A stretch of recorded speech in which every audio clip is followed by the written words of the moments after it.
आपको बेच देगा।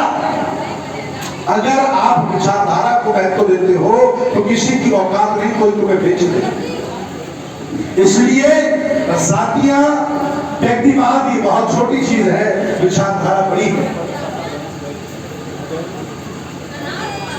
एक आदमी की जो उम्र होती है वो 40-50 साल की होती है। अरे उसकी पूजा करने की क्या जरूरत है? ये 2500 साल की जो बुद्ध की विचारधारा है, इसको मानिए, इसको सम्मान दीजिए। इसी से हमारी इज्जत, इसी से हमारा सम्मान है। आज मैं ये बहुजन मैत्री सम्मेलन के माध्यम से पूरे देश के सभी जिलों में जा रहा हूँ। और ऐसा नहीं है कि मैं पहली बार आपके चंदौली में आ रहा हूँ। पहले हम कार्यक्रम भी करने आए, साकेत मुक्ति आंदोलन के दौरान भी हम आए, इसके बाद भी कई बार हम आते रहे और आप लोगों से टच में बने रहे। इसका परिणाम है कि आप लोगों ने हमारा मान सम्मान रखा। भाई बाबा साहब का खून, बाबा साहब का वंश आज यहाँ आया है और आप लोगों ने इतना बड़ा कार्यक्रम करा के मेरा नहीं, चंदौली का मान सम्मान बढ़ाया है। ये जो कार्यक्रम है ये चंदौली के लोग नहीं देख रहे।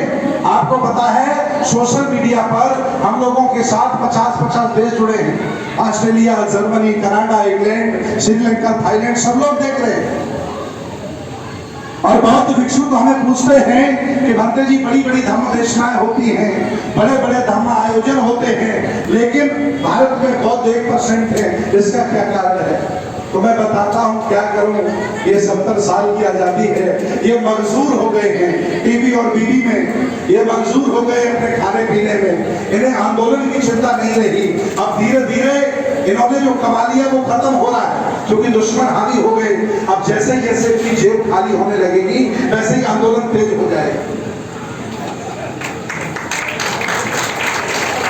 चंदौली के लोगों में बताना चाहता हूं कि उस बुरे वक्त में सावित्रीबाई फुले को पैदा किया, बुरे वक्त में ज्योतिबा फुले को पैदा किया।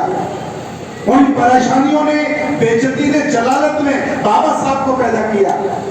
उस संघर्ष की राह पर चलकर एक अपमान में माननीय कांसीराम साहब को पैदा किया। अरे सुबह शाम खा रहे हो टाइम से, इसलिए तुम्हें चिंता नहीं आंदोलन की, इसलिए तुम्हें चिंता नहीं मिशन की, इसलिए तुम्हें चिंता नहीं देश की। हम लोगों को पूछिए, हम लोग आंदोलन से भरे पड़े हैं, रातों में नींदें नहीं आती हैं, लगता है कि जीवन बहुत छोटा है और हम अपने महापुरुषों का कर्ज अदा नहीं कर पाए तो हमारा जन्म लेने का फायदा ही क्या है? एक दौर था तथागत भगवान बुद्ध से मिलने के लिए राजा प्रसन्नजित घुटनों के बल आते थे। एक दौर था राजा बिंबिसार भगवान बुद्ध से मिलने के लिए घुटनों के बल बैठा था। और आज हमारा नैतिक पत्र इतना हो गया है कि छोटा सा नेता हमें अपने घर बुला लेता है। ये धार्मिक लोगों का और विरासत के लोगों का, सामाजिक लोगों का नैतिक पतन करने वाले ही हमारे लोग हैं। राज्य सत्ता बड़ी होती है, धर्म सत्ता बड़ी होती है, बताइए। समाज बड़ा है, राजनीति बड़ी है। इसलिए मैं कह देना चाहता हूं चंदौली के लोगों कि जो सत्ता परिवर्तन का काम कर रहे हैं, मेरी मंगल कामनाएं उनके साथ हैं। वो MP MLA बने और बाबा साहब का कर्ज उतारे, लेकिन मुझे ईमानदारी से व्यवस्था परिवर्तन का काम करने दें। मेरे बीच में रोड़ा ना बने। मेरे काम करने से तुम्हें ही फायदा होने वाला है। अरे तुम्हें जलवा, तुम्हें अगर क्षमता हो, तुम्हें कुव्वत हो तो मेरे साथ चलो ना। 1 किलो रोज पसीना निकालो, तब पता चलेगा कि राजरत्न अम्बेडकर आसानी से नहीं बन जाता और बनते सुमित रतन कोई बातों से नहीं बन जाता। आप लोग आराम कर रहे हैं घरों में और हम लोग कितना संघर्ष कर रहे हैं। इसलिए मैं चाहता हूं कि मैं अपने हिस्से का काम कर रहा हूं। जितने बाबा साहब तुम्हारे हैं उतने ही मेरे हैं ना, जितने बुद्ध तुम्हारे उतने ही मेरे हैं, लेकिन मैं अपने हिस्से का काम कर रहा हूं। आप बताओ अपनी हिस्सेदारी कब तक करोगे? अरे दुनिया से मैं क्यों कहूं, आपसे कह रहा हूं। आप दीजिए ना अपना जवान बेटा।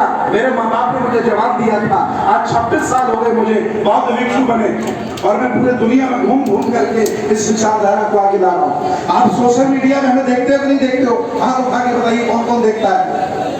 फेसबुक यूट्यूब में देखते हो हमें, इसीलिए उसको सब्सक्राइब करिए, फेसबुक को आप जोड़ लीजिए, फॉलो कर लीजिए, ताकि हमारे विचारों को आगे पहुंचाइए। एक दिन हमसे एक व्यक्ति कह रहा कि आप लड़ नहीं पाओगे इन चोरों से, उनके पास बड़े बड़े महल हैं, उनके पास आईटी सेल है, उनके पास एक आईटी सेल को वेतन देने के लिए 1 लाख रुपया है।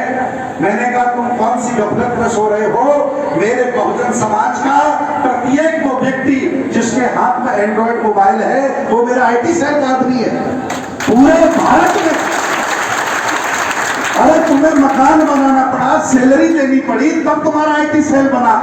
हमारा तो आईटी सेल प्रत्येक झोपड़ी में रहता है, प्रत्येक घर में रहता है, प्रत्येक मोहल्ले में रहता है। सही बात है कि नहीं है? इसलिए मैं बहुजन आंदोलन को जन जन तक पहुंचाने के लिए जो सोशल मीडिया पर मेरे योद्धा हैं, मैं योद्धाओं के लिए एक ताली बजवाना चाहता हूं। ये जो मोबाइल में काम करते हैं, इनके पास बड़ा सेटअप बनाने के लिए पैसा नहीं है,